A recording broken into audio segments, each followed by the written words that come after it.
second panel, we welcome from the Quebec Community Groups Network, Eva Ludvig, who's the president, the Honorable Joan Fraser, board member and former senator, and Marion Sandilands, who's counsel.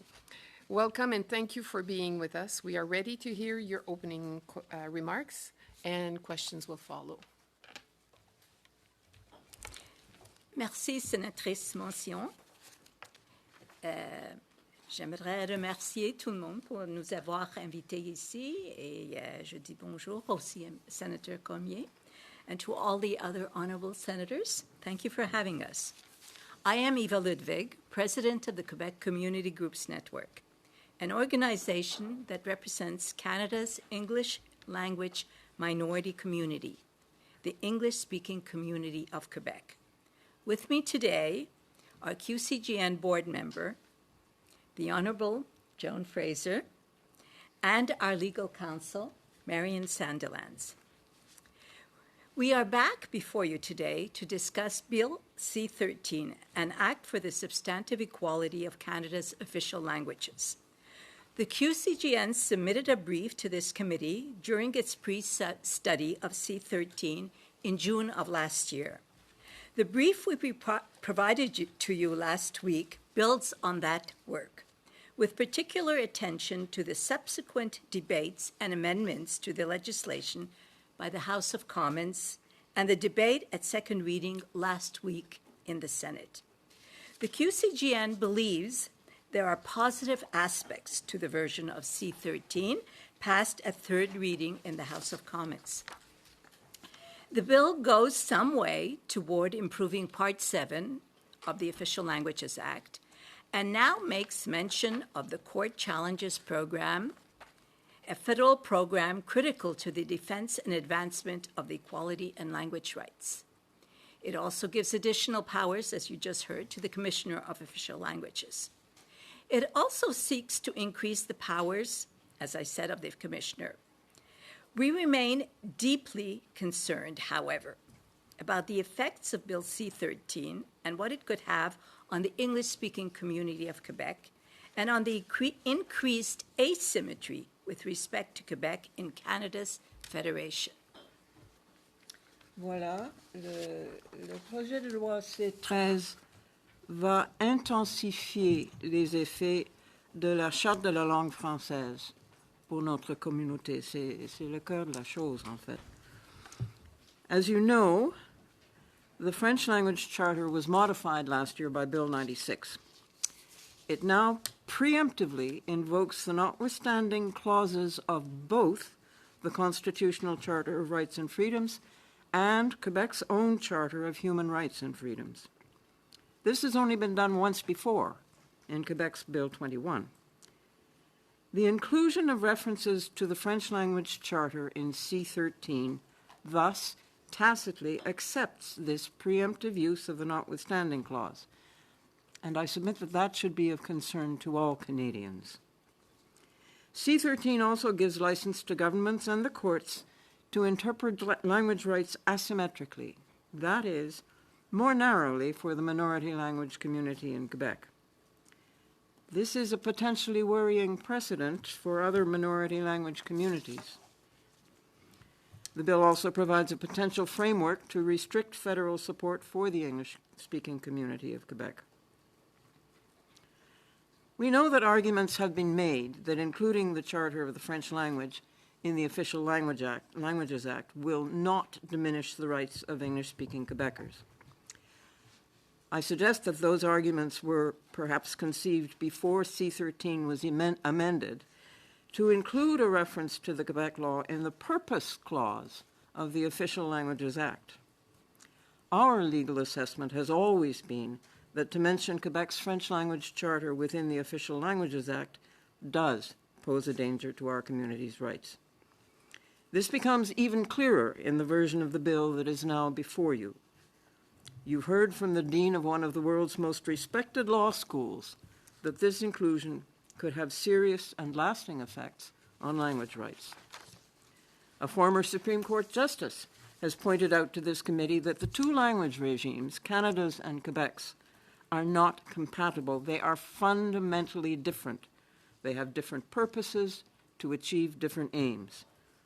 Yet they are now being forced together with the help of an undisclosed agreement between Canada and Quebec. I would like to take a moment to discuss the tone of the debate emanating from some political and media players as C-13 has made its way through Parliament. Members of Parliament, including Anthony Housefather and the Honourable Marc Garneau, were labelled as anti-French for representing the legitimate interests of their constituents. Indeed, MPs from Quebec who spoke out against C-13 were referred to, and I quote, as a group of MPs from the West Island, even though, to our knowledge, no members from this part of Montreal ever spoke in public against the legislation.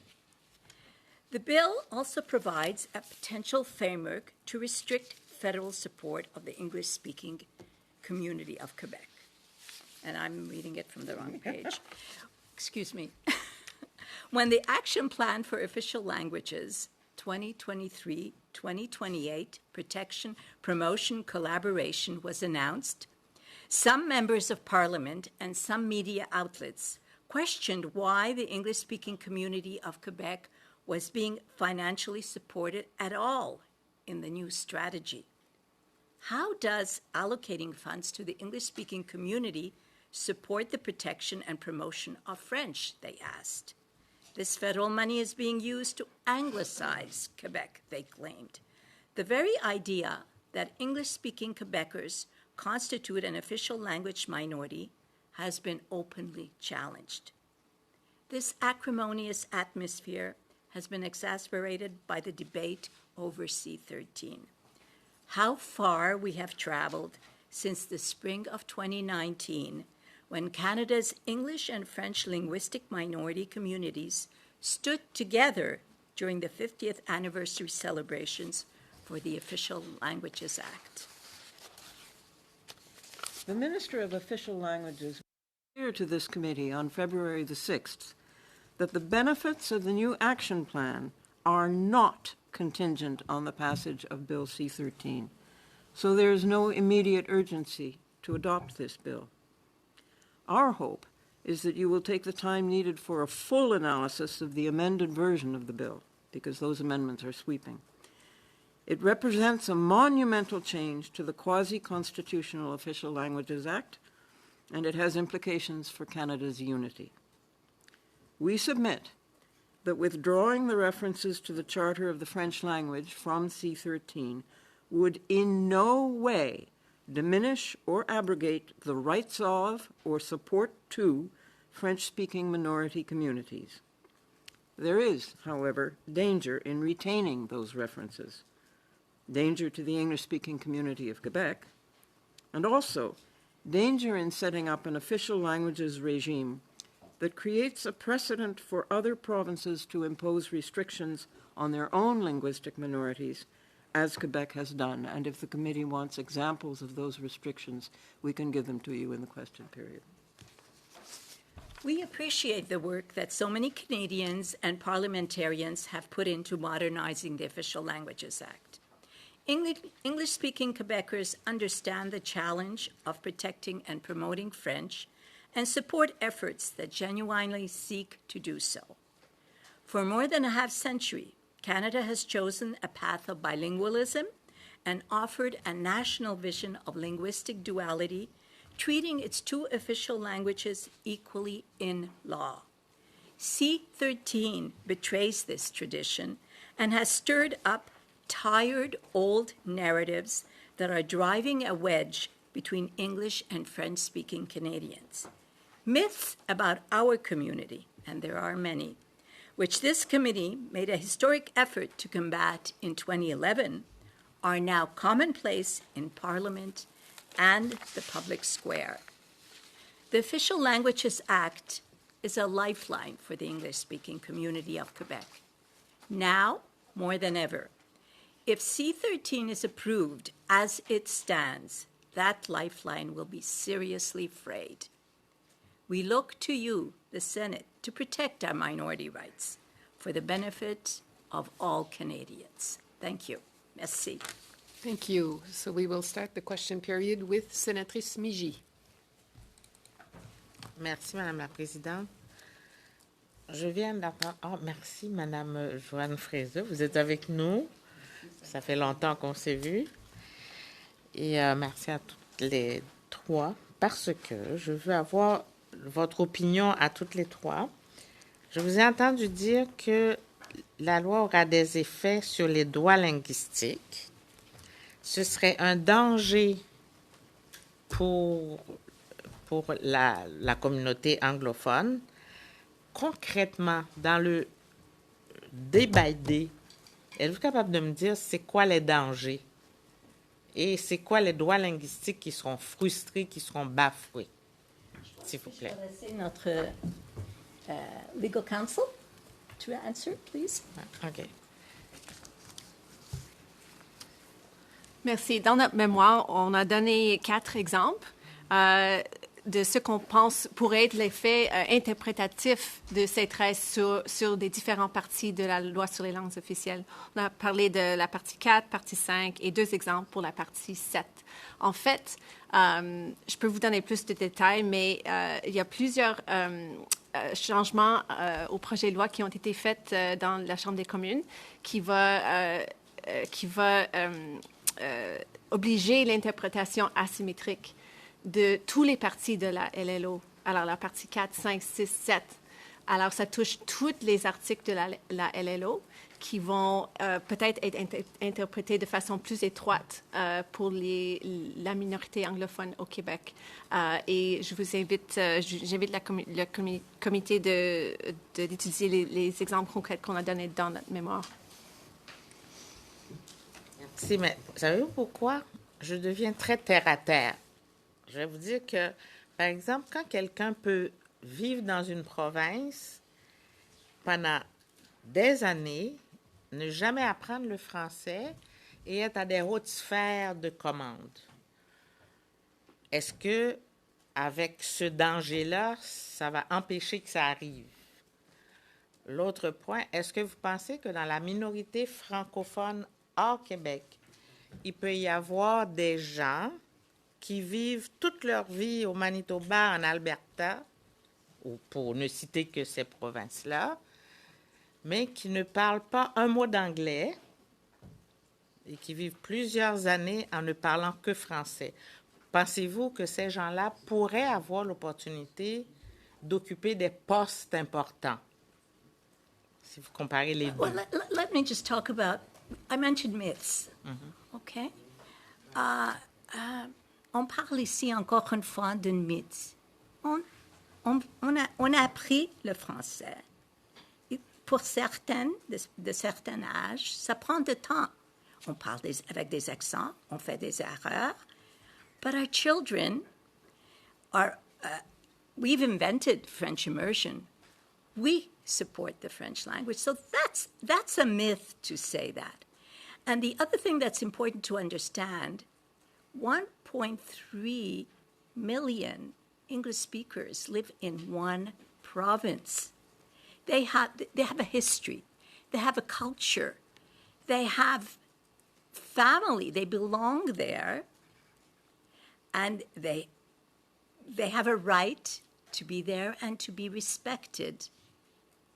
And that is, and what C-13 is doing is introducing a provincial legislation which impinges on the rights, the charter rights of English-speaking Quebecers, imports it into federal legislation.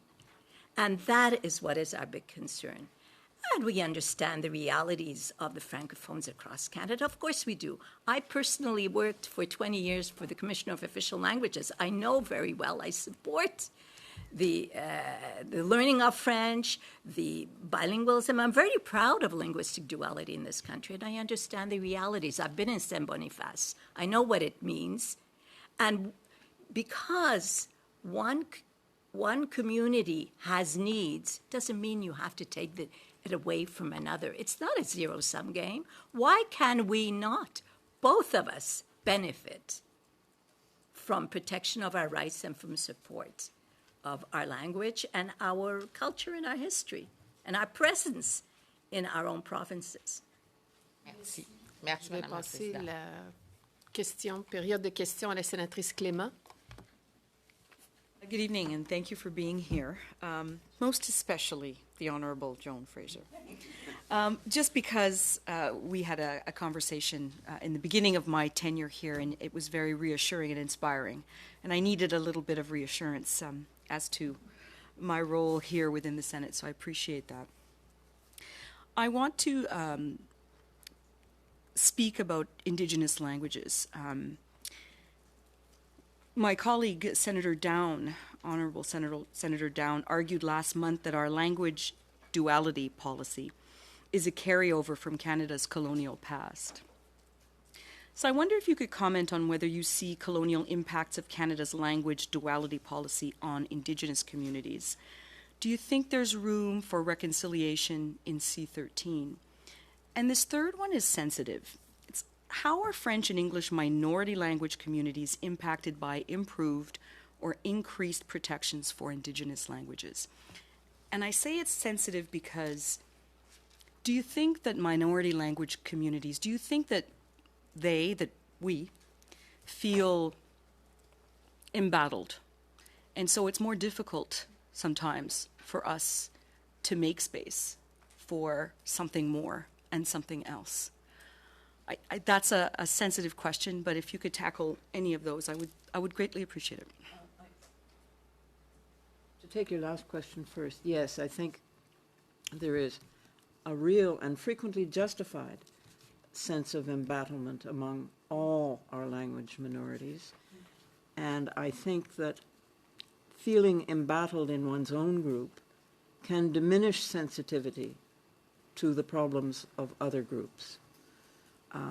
But I believe that, at least in my province, the sympathy of and nascent understanding of, sympathy for and nascent understanding of Indigenous peoples' needs and rights and traditions and culture is growing. And in that context, you could argue that Quebec's minority is a minority, we're a minority, but Quebec's majority also perceives itself, with some justification, as an embattled minority within North America.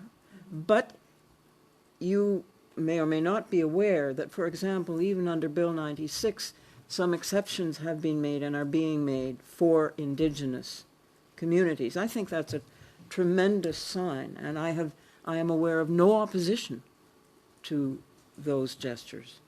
I'll let Eva take all the rest. I agree with what the senator is saying, that, all minority communities need help, and I understand the Indigenous communities in particular have their own needs and unfortunate history with colonialism. And certainly we need to do everything that needs to be done, and I don't think it's any way diminishes the possibilities for the English-speaking community in Quebec. I think our support, my support certainly for the Indigenous community is I understand as best as I could, and I think they need to be supported, no question about it, and we have a long way to go. Do I have time for a follow-up, Madam Chair? So maybe to the council around whether you would see room for reconciliation in C-13, a mention of UNDRIP. Do you have a comment on whether Indigenous languages can officially take some space up within C-13? I think I'll just echo what the Commissioner said, which is that there is new language in C-13 to recognize Indigenous languages, and there's separate legislation on that. I think, so C-13 adds that to what's currently in the Official Languages Act. That's probably all I have to add on that. Thank you. Merci, Sénatrice Clément. Senator Gould, welcome. Thank you. It's nice to be at committee, and wonderful to see you, Honorable Joan Fraser, and Eva, with whom, and Council, welcome to the committee, and thank you for giving me the opportunity to ask. I'll ask two questions, and I ask it wearing many hats, but also as a member of the English-speaking community of Quebec. And I understand the concerns really well. Family and friends have made me acutely aware of the anxiety. And so thank you for advocating so strongly on behalf of our community. Two questions. One about the principle of equality as it's come to be understood in our courts and in our legislation, the principle of substantive equality. Would you agree that in order to achieve real equality, sometimes asymmetrical measures are necessary? They were in 1867 with Section 133, which continues to benefit our communities. And so that's question number one. Question number two has to do with the act within the act regulating federally incorporated companies in Quebec. My understanding is, and I don't have the exact numbers, and there's some dispute about the numbers depending upon which Quebec organization, but the great majority of federally incorporated companies have already voluntarily subjected themselves to the provisions of the Quebec language regime. So is there any, do you have a concern that, given that fact, that formalizing the optionality, the option within C-13 in federal law will fundamentally change the experiences of English-speaking Quebecers or working in such businesses or employees of these businesses? Well, maybe I can address the second question first, the question of the federally regulated businesses. Yes, many have already volunteered to write, but to go under the Charte de la langue française. But you also have to understand that this is a business decision. And, the majority is Francophone. They make a business decision, but it has impact on employees in federally regulated businesses, banks, insurance companies. Before that, they were not under the Official Languages Act. There were no language rights. But each employer had its own policies, its human resource policies, and so on and so forth.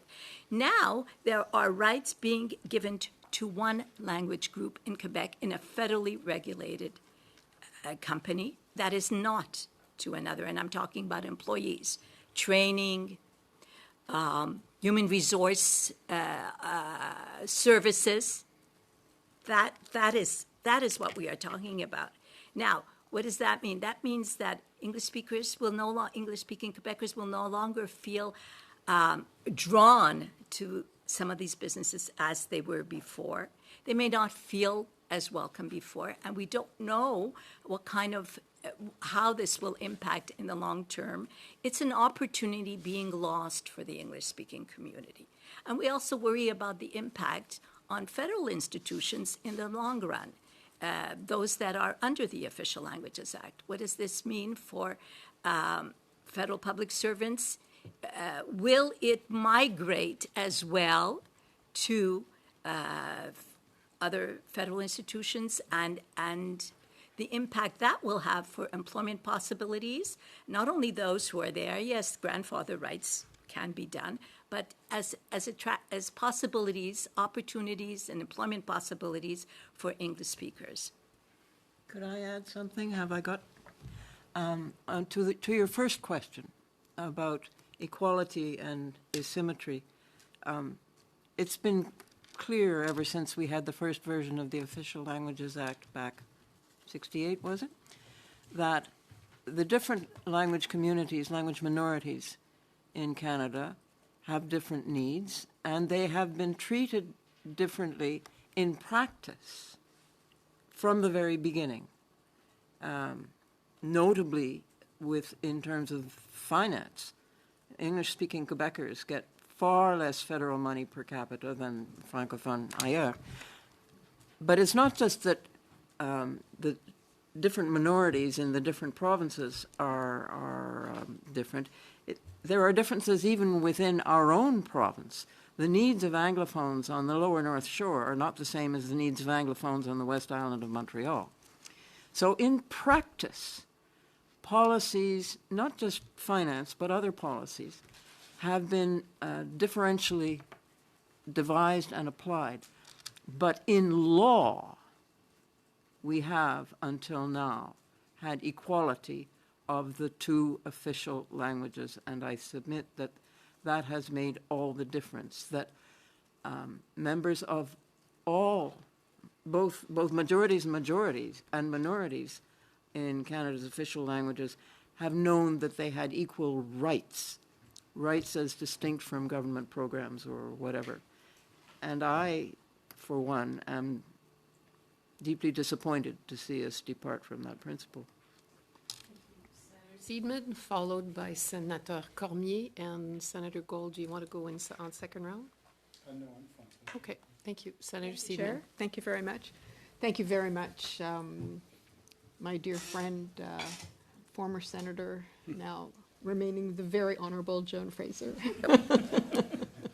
And it's wonderful to see you, Eva Ludvig. I remember well the important role you played with the Official Languages Commissioner back in that day. And nice to see you, Marion.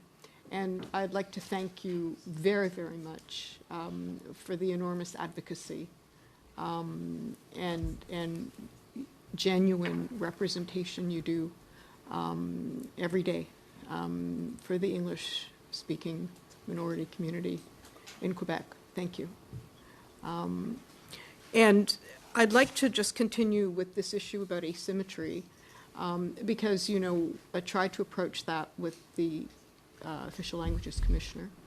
And I've specifically referenced his press release with respect to the modernization of the Official Languages Act. And he himself said that he shared the concerns of Quebec's English-speaking community that the addition of asymmetrical components of the Act will undermine the equal status of English and French.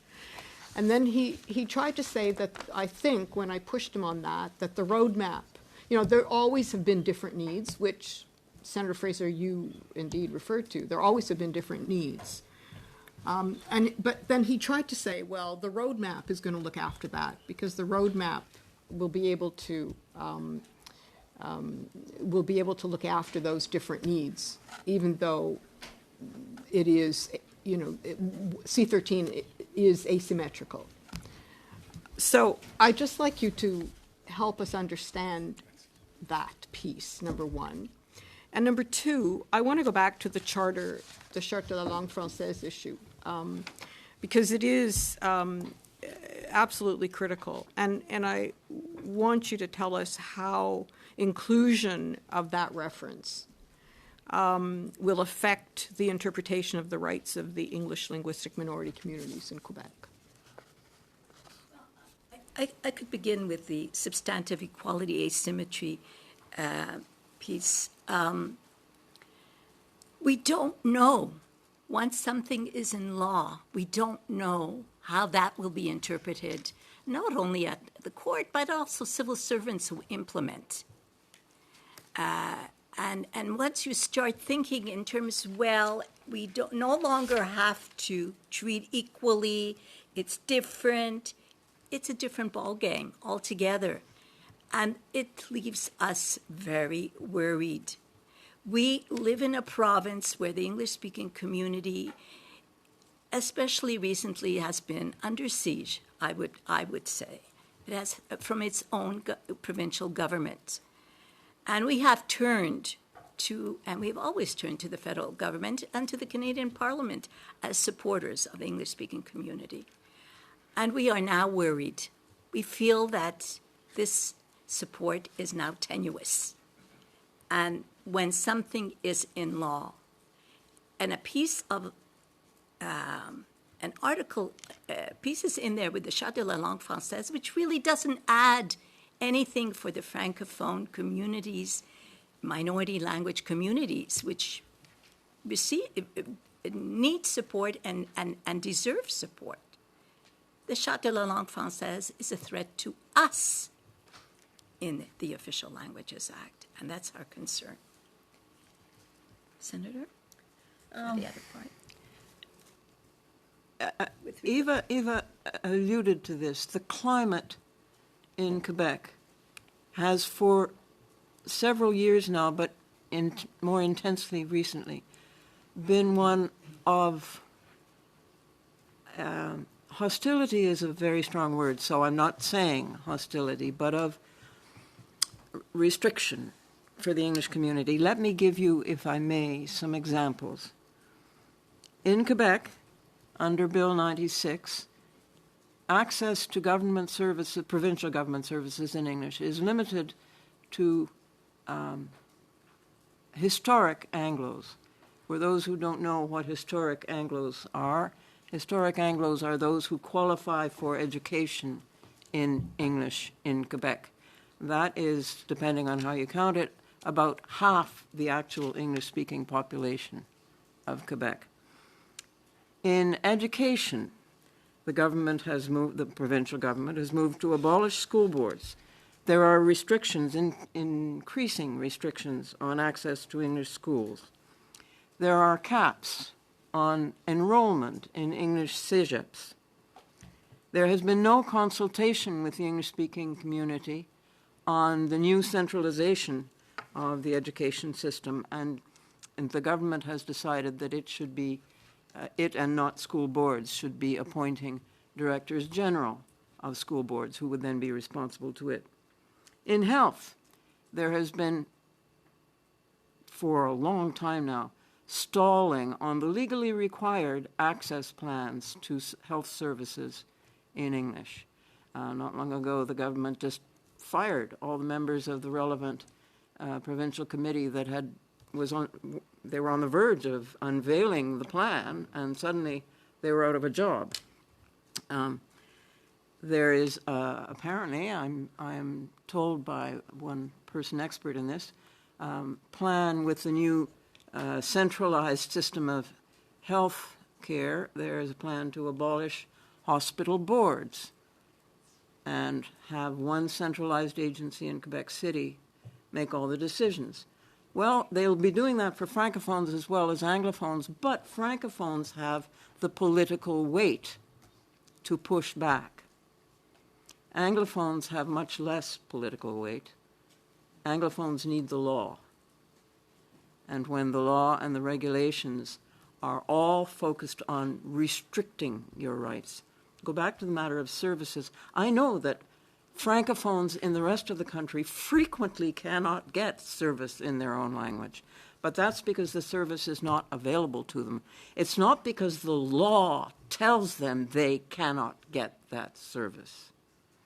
So everything I just said is provincial, not federal, but I'm trying to describe to you the climate in which the English-speaking community of Quebec has been living, and that may help you to understand a little better why we are so concerned about these elements of Bill C-13. Thank you, Senator. Now, you have your question plus your My second round, so Sorry, I will go to Senator Mockler and then Senator Cormier. Thank you very much. You're welcome. Very generous. Thank you.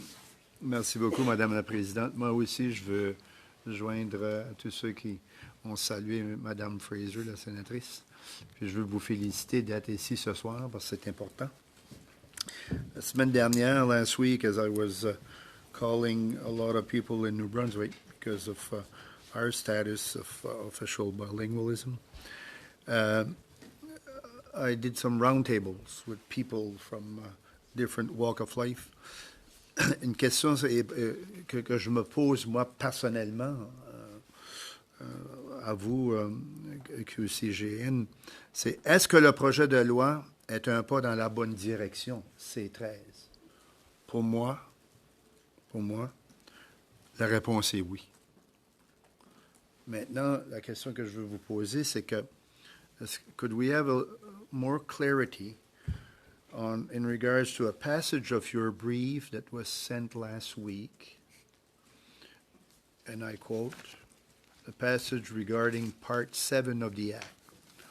And you said, although progress has been made, we do not believe that Bill C-13 has gone far enough to meet the needs of our communities, or the precedent set in Canada, which is Commissioner of Official Languages versus Canada, Employment and Social Development. Could you elaborate on what is missing about the precedent set by the court decision that was referenced to? There was a court decision in British Columbia, if I remember correctly, where Part 7 was made as sort of not obligatory to apply, but as an option for federal services. I know that there are some people here, or there were experts here who know better than I on this, but and so that's the point. That has not been addressed in terms of clarifying and making Part 7 as strong as it could be.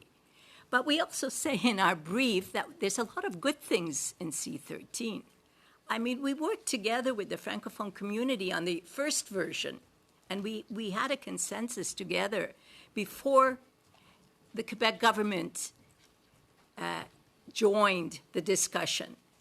And we had what I thought was a good bill. Bills could always be better. They could even be stronger, but it was a good bill, at which we no longer believe because of the intrusion of the Charte de la langue française and the whole notion of asymmetry. Une autre question, Madame la Présidente, merci. Moi, j'aimerais aussi, puis je vais poser ma question en français. Quels sont les effets juridiques possibles d'une référence à la charte de la langue française? Puis dans la préambule de la loi sur les langues officielles, dans l'objet de la loi sur les langues officielles et la partie 7 de la loi sur les langues officielles. Est-ce que vous pouvez donner plus de précision sur cette question? Premièrement, quand on voit les références dans le préambule et la partie 7, la chose qui est la plus frappante, c'est que la Charte de la langue française est la seule législation provinciale qui est citée dans cette liste. Les autres articles dans la liste sont des articles constitutionnels. Alors pourquoi nous demandons pourquoi on a une liste comme ça qui traite la Charte de la langue française sur le même plateau que des articles constitutionnels? Nous nous demandons ceci. Et il y a des implications peut-être très larges, des implications constitutionnelles pour ceci. Et aussi, pour la question de la référence à la Charte de la langue française qui a été ajoutée dans la clause d'objet, si vous lisez maintenant la clause d'objet, tous les objets de la loi sur les langues officielles, il y en a 5. La deuxième, ça dit d'appuyer le développement des minorités francophones et anglophones, tout en tenant compte du fait qu'ils ont des besoins différents. Ça, c'est l'article 2B.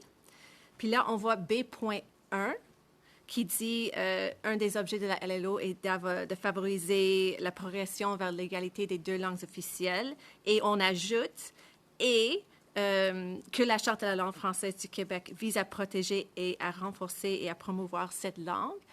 Si on ajoute ça dans la clause d'objet, et aussi B2, de garantir l'existence d'un foyer francophone majoritaire au Québec. Alors, si on voit tous ces objets ensemble, on voit encore, il y a seulement une loi qui est mentionnée, c'est la Charte de la langue française qui est maintenant mise dans la clause d'objet. Alors, et une clause d'objet, ça impacte l'interprétation de tous les articles de la LLO.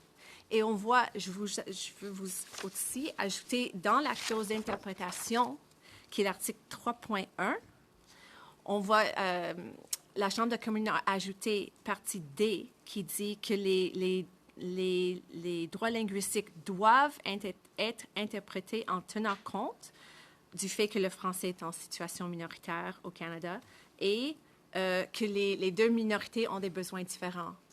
Alors, encore, on voit l'obligation d'interpréter tous les droits linguistiques dans la LLO de façon asymétrique. Et si vous lisez tous ces articles ensemble, on voit un impact très clair et très frappant d'asymétrie. Et ça va avoir un impact très néfaste sur la minorité d'expression anglaise au Québec. Merci. J'avais la même question, fait que c'est pour ça que j'ai laissé le temps continuer à avancer. Mais pourriez-vous nous parler de l'impact sur la partie 7, s'il vous plaît? Oui, avec la partie 7, il y a un autre niveau encore, parce qu'on voit aussi l'article, je pense que c'est 45.1, qui parle de la coopération fédérale provinciale. Et ça, il y a là une autre mention de la Charte de la langue française. Et on voit, il y a une politique très claire du gouvernement du Québec qui veut les relations bilatérales entre Canada et Québec, les relations directes bilatérales. Alors, on voit, et aussi, dans la partie 7, on a d'autres langages asymétriques qui va obliger le gouvernement fédéral d'interpréter les droits linguistiques ou le soutien en vertu du partie 7 de façon asymétrique. Alors, on voit une combinaison de peut-être plus de soutien qui va être fait de façon bilatérale au lieu de façon directe aux communautés. C'est le Québec qui veut ça. Et de l'autre côté, on voit l'obligation fédérale d'interpréter les droits linguistiques de façon asymétrique au Québec. Merci beaucoup. Ça répondait à votre question aussi, sénateur. Sénateur Cormier, c'est votre tour. Merci, Madame la Présidente. First, I want to thank you for your brief. It clearly outlines your concerns and fears regarding the current version of Bill C-13. I also want to thank you for your ongoing and outstanding work on behalf of, for the Quebec English-speaking communities. Because I'm speaking with my heart, I will speak in French. It's easier for me. Donc, je veux d'entrée de jeu vous remercier pour tout le travail que vous faites. Et je dirais ceci à Mme Ludvig par rapport à ce que vous nous avez relaté sur ce qu'ont dit certains parlementaires dans la société civile, dans les médias, sur ce qu'on oppose à ceux et celles qui, comme vous, réclament vos droits et vos points de vue. Cette situation-là, cet état de fait-là, ne doit pas être pris en compte ici autour de cette table alors que nous faisons un travail sur le plan législatif. Et je ne parlerai pas au nom de tous mes collègues francophones des milieux minoritaires, mais sachez que cette situation-là, les francophones à l'extérieur du Québec le vivent intensément, quotidiennement, et donc on est de tout cœur avec vous sur cette question. Je voudrais ma première question poser à Mme Fraser. On a beaucoup de difficultés à ne pas appeler l'honorable Joan Fraser, la sénatrice Fraser. Vous parliez de l'impact possible pour les autres communautés francophones, pour les communautés francophones à l'extérieur du Québec, de la situation au Québec avec l'inclusion de la Charte de la langue française. J'aimerais vous entendre sur cette préoccupation ou cette lumière rouge que vous avez allumée, puisque la différence, si je peux me permettre de dire, c'est que dans les autres provinces, les communautés anglophones sont majoritaires, donc ils n'ont pas ce souci de protéger de la même manière la langue anglaise que le Québec a le souci de protéger la langue française puisqu'elle est en milieu minoritaire. Donc, je voudrais mieux saisir quel est votre point de vue et votre préoccupation et comment vous l'articulez. Évidemment, on pourrait toujours avancer l'argument que le but de tout ça, c'est de protéger la langue française. Donc, il n'y a pas de précédent pour les autres provinces. Par contre, quand on a établi le principe d'acceptation au niveau fédéral de politiques, si j'ose le dire, discriminatoires dans une province, d'autres provinces peuvent se sentir un peu plus libres. Et loin de moi de dire qu'il n'y aura jamais de sentiment anti-francophone dans les autres provinces. Nous ne sommes plus comme au début du siècle dernier avec le règlement 17 en Ontario, mais le temps est long. Hein? On ne peut jamais garantir que ce qui est accepté comme étant une bonne politique aujourd'hui le sera dans l'avenir. S'il y a, par exemple, des problèmes économiques, pas assez d'emplois, pas assez de fonds gouvernementaux, il peut y avoir des mouvements dans les autres provinces pour dire « Mais pourquoi est-ce qu'on devrait donner X ou Y à nos francophones ?» Je n'exagère pas. Je sais qu'il y a des communautés qui ne reçoivent pas grand-chose. Mais vous voyez le principe là? Pour moi, ce n'est pas juste théorique tout ça. J'ai trop vu de changements politiques dans ma maintenant assez longue vie pour être confiante que sans une protection ferme et symétrique, que je ne peux pas être sûre que tout sera toujours beau dans le meilleur des mondes. D'accord, merci. Merci pour cette réponse, Madame Fraser. So now my question relates to your concerns about the inclusion of the Charter of the French Language Charter in Bill C-13, and more specifically the fact that Bill 96 preemptively make reference to the notwithstanding clause. So I guess my question might be for Madame Sandilands.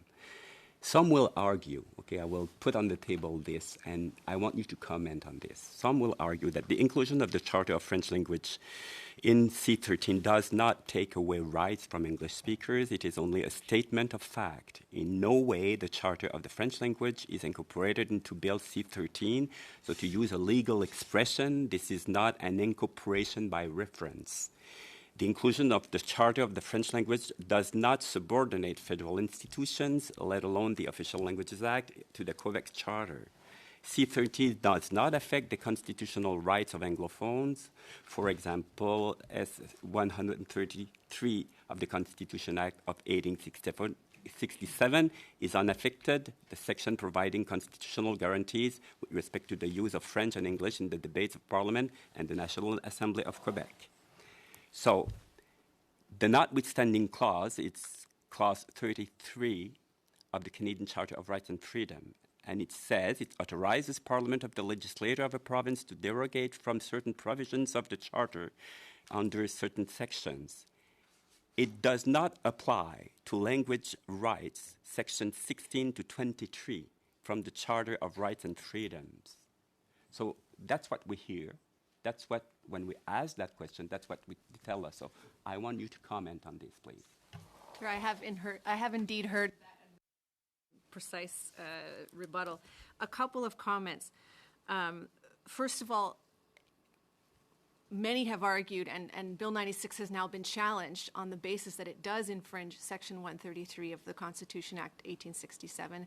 And I believe Robert Leckie, Dean of McGill, before this committee, expressed his view that it may well infringe Section 133. So to see that legislation referenced in the Federal Official Languages Act, whose purpose before C-13 was to protect and uphold minority language rights, is a contradiction. How can a provincial act that infringes constitutional language rights be referenced and upheld in the Federal Official Languages Act? That's thing number one. Thing number two, in terms of the notwithstanding clause, it's perfectly correct to say that it wouldn't override language rights. But I think the key point that hasn't yet been made is that citing a provincial law that preemptively and sweepingly uses the notwithstanding clause for the second time in history, the way this has been done, it's been done in Bill 21 and then in Bill 96, for a federal act to cite that and essentially sanction that will make it very difficult for a court to accept submissions from the Attorney General of Canada if the Attorney General of Canada ever gets up and opposes the use of the notwithstanding clause in that manner. It's contradictory to on the one hand, disclaim it, and on the other hand, endorse it in this bill. Okay, thank you. I want bring this conversation further, but I wanted this to be on the record so we can have conversation around this specific issue. So thank you so much. Merci beaucoup, Madame la Présidente. Merci, Sénateur Cormier. Deuxième tour, Sénatrice Clément. Such a thoughtful panel. Thank you. I sit here with a lot of intersectionality. My father is 101. He's Anglophone, Montrealer, does not speak French. Maman était franco-manitobaine, and I sit here as a Franco-Ontarian, une Franco-Ontarienne. My Montrealais brother is married to a historic Anglophone. So there's a point to my personal reference, and I'm back on Indigenous languages. We're hearing about the Indigenous Languages Act, but I don't think that all the solutions lie in one place. They might also lie in the Official Languages Act. And Indigenous groups, the briefs that they've submitted, tell us that official languages needs to refer to UNDRIP, needs to refer to the fact that Indigenous people can't rise within the ranks of the federal government if they don't have both French and English. And the fact that they don't have both French and English is often because of our historically colonial situation. I'm getting this on the record, obviously, but I would appreciate any thoughts that you might have about that, because it feels like silos. And we are a people, a nation, that is adept at complexity. That's what we do here. Why can't we, use that strength here? You asked a very good question. I wish I could answer it, but you're right. Of course you're right. We have to find ways in which we respond to the Indigenous community's concerns. And I don't know, is it in the Official Languages Act? Maybe, I don't know. But that's certainly not, I'm not the expert, I can't answer, but you bring up some very, very important points. And I'm glad it's going to be on the record. I think it's important for us to distinguish between official languages, the official languages of Canada, and Canadian languages. There are many Indigenous languages. They are all Canadian languages, and they deserve the respect and the support that comes with being Canadian. In terms of high positions in the federal public service, there probably is need there for some hard thinking. The only areas I see where it would be really vital to have a good command of both official languages would be legal and justice, because the laws of Canada are written in both languages, and you need to be able to toggle back and forth from one to the other to understand really fully what a bill is saying sometimes. But is this bill, is this flawed attempt at improving the Official Languages Act the right place to do that, particularly if the Parliament is going to move quickly on this bill? Because it's a very complex issue that you raise. I'm really glad to hear you raise it, and serious thought needs to go into it. And I think Marion has something to add to that. I'll just add, thank you for raising this. I'll just add a fact, which is that the Assembly of First Nations of Quebec and Labrador just recently filed a court challenge against Bill 96. I believe the bases included that it infringes on Aboriginal rights under the Constitution Act 1982 and the equality rights as well. So that's perhaps another question mark around the Charter of the French Language inclusion in the Official Languages Act. Thank you. Merci. Thank you very much. Thank you for attending today, because we are at the end of this panel. It was extremely interesting. Thank you for providing clarity on the questions that were asked. Senator Fraser, always a pleasure. Merci beaucoup, Madame Ludvig, Madame Sandilands. And on this, we will adjourn for a few minutes, or suspend for a few minutes for our next panel. Thank you.